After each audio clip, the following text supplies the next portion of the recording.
Une opération d'envergure était organisée par la brigade de prévention de la délinquance juvénile sur la commune de Valette. Le rallye citoyen. Pour l'occasion, plusieurs ateliers étaient prévus pour nos jeunes de 6e.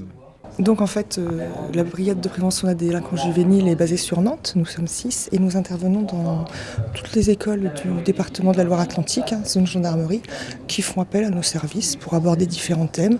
La loi bien sûr, les violences, les dangers d'Internet, les réseaux sociaux, le harcèlement, le phénomène de la rumeur, la discrimination en partenariat avec la LICRA et bien sûr toutes les addictions auxquelles les jeunes peuvent être confrontés. Alors malheureusement, de plus en plus dans les écoles ou les collèges, on entend parler effectivement d'agression, d'harcèlement. Comment est-ce que vous intervenez auprès des jeunes ? En fin de compte, on leur explique le phénomène, on leur donne dans un premier temps des pistes, qu'ils sachent que ça existe, les dangers auxquels ils peuvent être confrontés, essayer de leur donner des astuces pour essayer de se défendre aussi, comment réagir en tant que victime, mais aussi on leur explique, parce qu'on a quand même l'uniforme, donc gendarmerie, le côté répressif, qu'est-ce qu'ils encourent s'ils commettent telle ou telle infraction. Alors aujourd'hui, un petit peu particulier, un rallye pour ces jeunes. Quel est votre rôle ici ? Alors en fin de compte, le rallye citoyen, le projet rallye citoyen est né il y a 2 ans de par mon unité. Le premier a été fait à l'initiative de l'adjudant-chef Esnou qui commande cette unité à Guérande.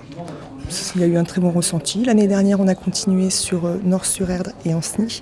Cette année, Nord-sur-Erdre, Ancenis, Saint-Philibert-de-Grandlieu et enfin Valette. Donc c'est une action qu'on fait en plus des demandes spécifiques des chefs d'établissement concernant les différents thèmes dont je vous ai parlé tout à l'heure. On s'est rendu compte que c'est quelque chose qui pouvait être très instructif. On a toujours des très bons retours. Et le but de ce rallye, c'est vraiment que les élèves, donc ici nous sommes sur des élèves de 6e, 13 classes pour l'ensemble des 2 collèges de la commune. Ça représente quand même 356 élèves en tout.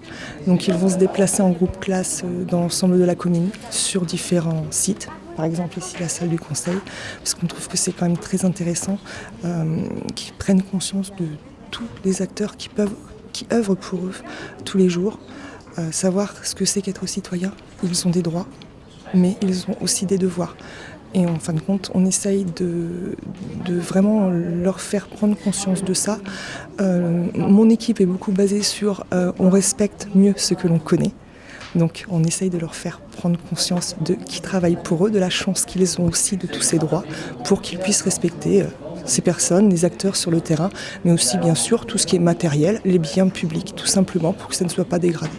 Et éviter toutes les incivilités que malheureusement, comme vous l'avez dit tout à l'heure, on voit de plus en plus. Contrairement à une idée reçue, les mineurs peuvent être pénalisés. Bien sûr, à partir de 13 ans, les mineurs sont pénalement responsables. Ils peuvent avoir à répondre de leurs actes, être placés en garde à vue, avoir affaire à un juge des enfants, dans les cas les plus graves, finir en prison, dans les cas les plus graves. Mais on leur explique ça justement quand on intervient auprès d'eux. Et on leur explique aussi, pour un public comme des 6e, que cela ne veut pas dire qu'avant 13 ans, ils peuvent tout faire. Divers ateliers pour expliquer et donner ainsi la possibilité d'intégrer pleinement et avec sérénité la vie en société, comme celui de la police municipale.